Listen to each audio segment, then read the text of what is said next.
السلام علیکم، بسم اللہ الرحمن الرحیم۔ ناظرین، خاتون جنت سیدہ فاطمہ الزہراء رضی اللہ تعالی عنہا کی ولادت باسعادت بعثت نبوی سے تقریباً 5 سال قبل ام المؤمنین حضرت خدیجہ الکبریٰ رضی اللہ تعالی عنہا کے بطن سے مکہ مکرمہ میں ہوئی۔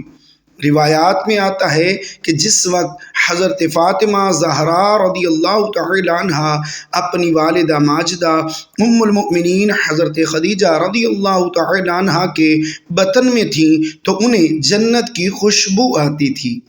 ام المؤمنین حضرت خدیجہ رضی اللہ تعالی عنہا نے اس کا تذکرہ حضور نبی کریم صلی اللہ تعالی علیہ وآلہ وسلم سے کیا، اور پھر جس وقت حضرت فاطمہ الزہراء رضی اللہ تعالی عنہا پیدا ہوئیں تو حضور نبی کریم صلی اللہ تعالی علیہ وآلہ وسلم نے آپ رضی اللہ تعالی عنہا کا ماتھا چومنے کے بعد فرمایا، مجھے اس کے سر سے جنت کی خوشبو آتی ہے۔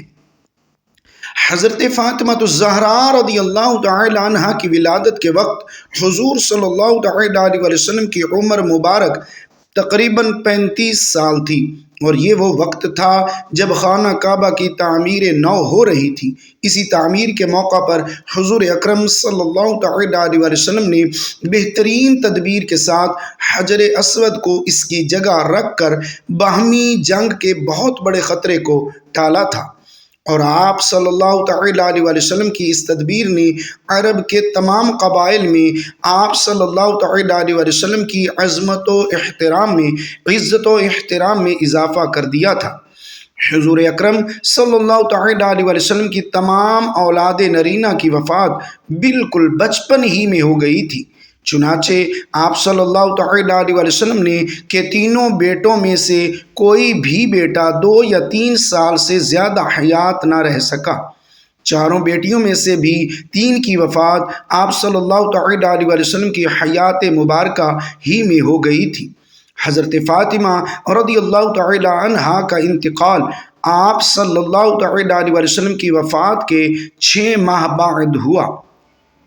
آپ صلی اللہ تعالی علیہ وآلہ وسلم کی چاروں بیٹیوں میں سے کوئی بھی بیٹی 30 سال سے زیادہ باحیات نہ رہ سکی۔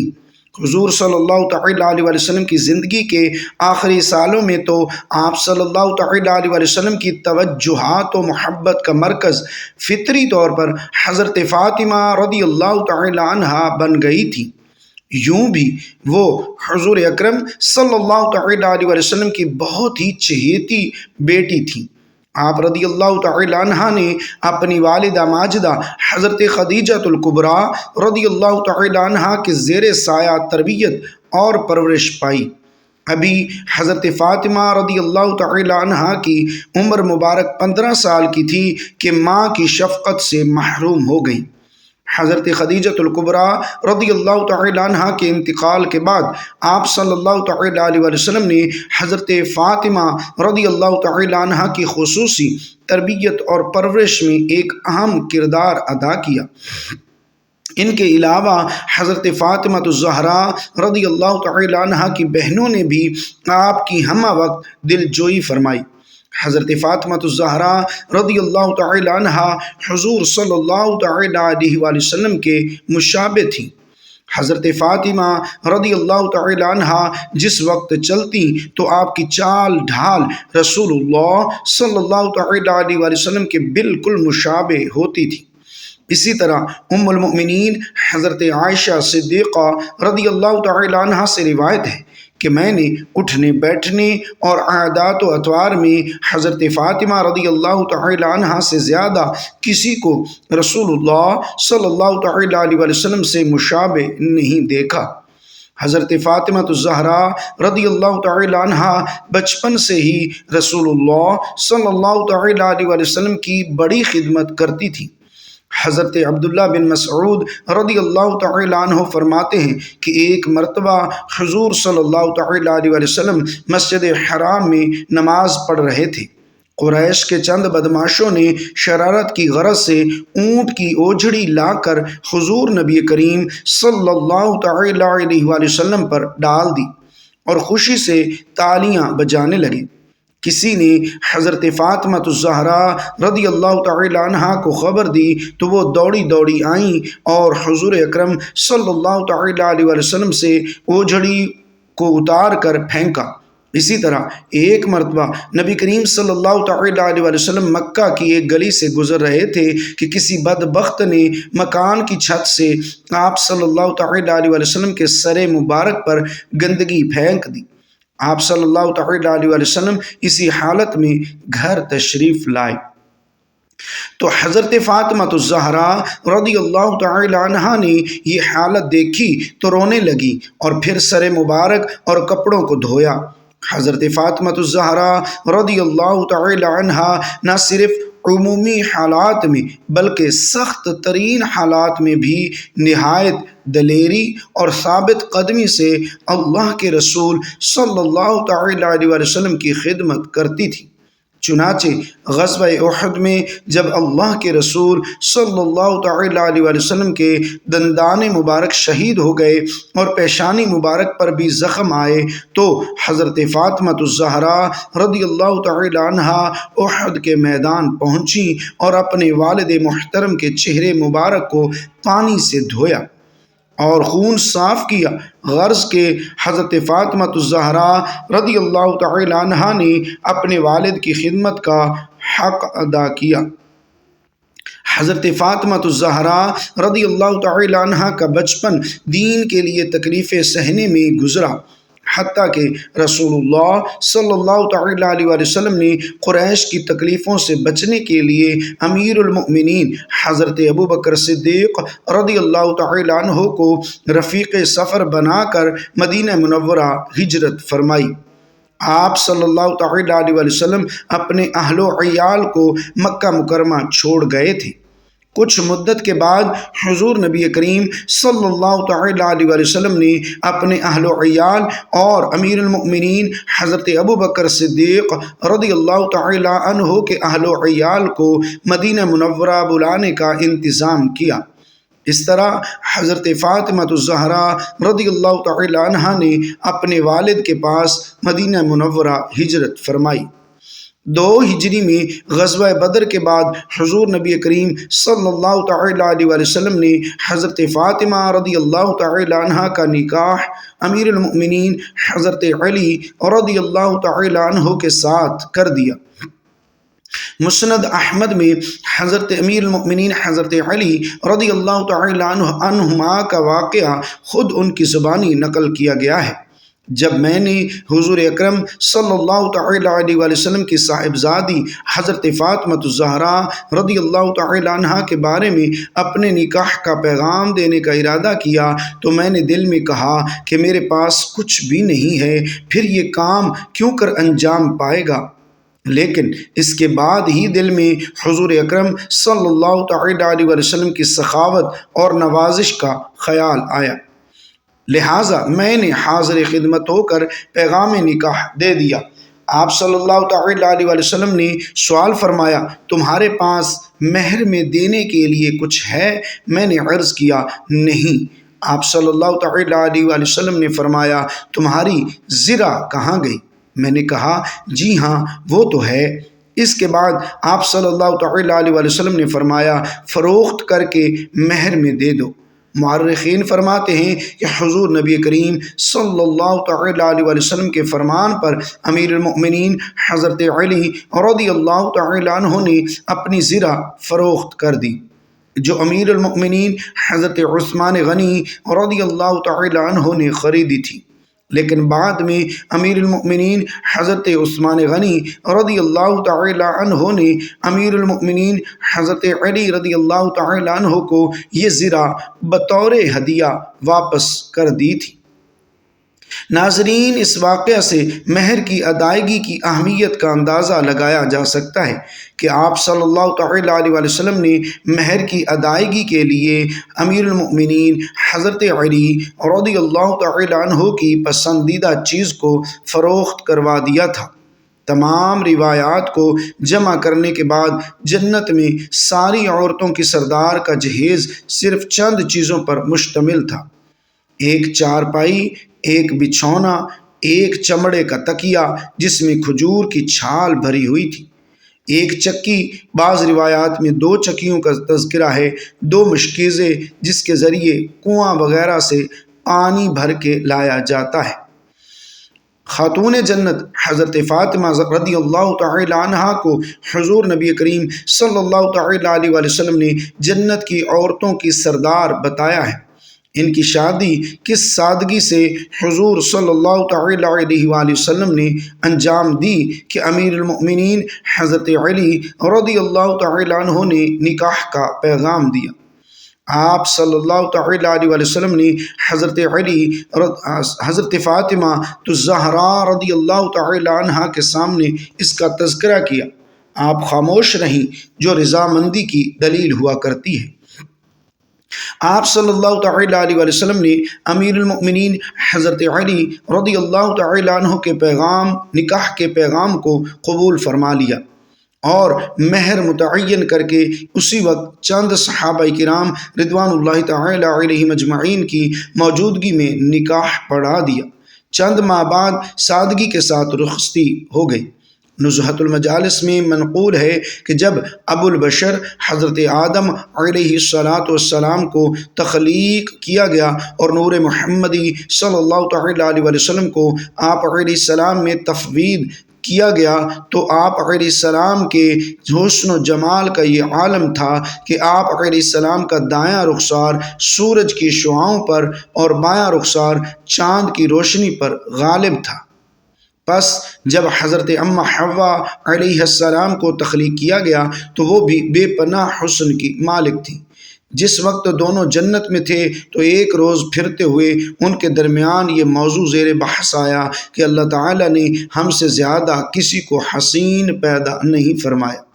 ابھی دونوں کے درمیان یہ گفتگو جاری تھی کہ حضرت جبرائیل امین علیہ السلام تشریف لائے اور اللہ تبارک و تعالیٰ کے حکم کے مطابق انہیں لے کر جنت کے ایک محل میں چلے گئے جو سرخ یاقوت کا بنا ہوا تھا۔ اس محل کے اندر زمرد کے پایوں والا ایک سنہری تخت بچھا ہوا تھا جس پر ایک لڑکی بیٹھی ہوئی تھی۔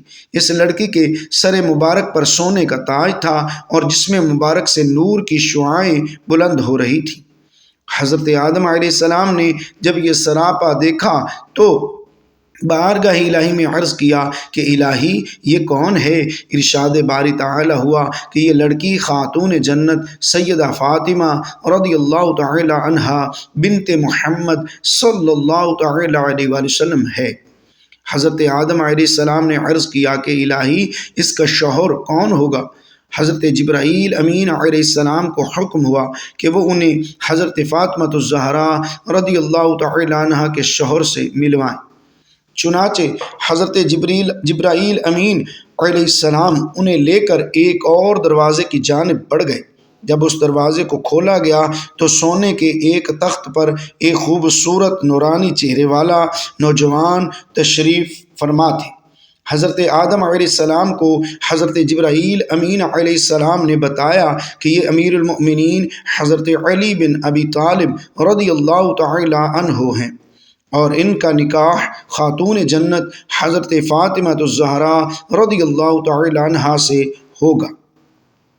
حضرت عمار بن یاسر رضی اللہ تعالی عنہما ہجرت کے موقع پر قباء میں اس مقدس مسجد کی تعمیر کے وقت پتھر ڈھوتے تھے اور اس کی تعمیر میں بڑھ چڑھ کر حصہ لیتے تھے۔ یہ اسلام کی سب سے پہلی مسجد تھی جس کی تعمیر کے وقت آپ سب سے زیادہ اینٹیں اٹھاتے تھے اور یہ رجز پڑھتے تھے، ہم مسلمان ہیں، ہم مسجد بناتے ہیں۔ پھر جب آپ مدینہ پاک میں اپنے محبوب آقا محمد مصطفیٰ صلی اللہ تعالی علیہ وسلم کے دربار اقدس میں رہنے لگے تو ساری مصیبتیں، تکلیفیں، اذیتیں ختم ہو گئیں۔ پھر جب اللہ تعالیٰ نے جنگ بدر میں کفار مکہ کو ذلیل و خوار کیا اور اس جنگ میں ابو جہل جیسے ظالم لوگ مارے گئے تو میرے آقا مولا حضرت محمد صلی اللہ تعالی علیہ وآلہ وسلم نے حضرت عمار بن یاسر رضی اللہ تعالی عنہما کو فرمایا کہ اللہ تعالیٰ نے تمہاری ماں کے قاتل کا بدلہ لے لیا ہے۔ حضرت عمار بن یاسر رضی اللہ تعالی عنہما نے حضور صلی اللہ تعالی علیہ وسلم کے ساتھ تقریباً سب جنگوں میں شامل ہو کر داد شجاعت حاصل کیا تھا۔ آپ نے سیدنا صدیق اکبر رضی اللہ تعالی عنہ کے دور خلافت میں جنگ یمامہ کی خون ریزی جنگ میں وہ بہادری دکھائی جس سے مرتدین کے کلیجے پھٹ گئے۔ اس جنگ میں آپ کا ایک کان مبارک بھی شہید ہو گیا، لیکن آپ نے اس کی کچھ پرواہ نہیں کی اور کفار کی صفوں کو الٹ کر رکھ دیا۔ کئی کفار آپ کے ہاتھوں جہنم رسید ہو گئے۔ جب ایک موقع پر مسلمانوں کے قدم اکھڑتے دیکھے تو ایک بلند چٹان پر کھڑے ہو کر للکارا، اے مسلمانوں، کیا جنت سے بھاگ رہے ہو؟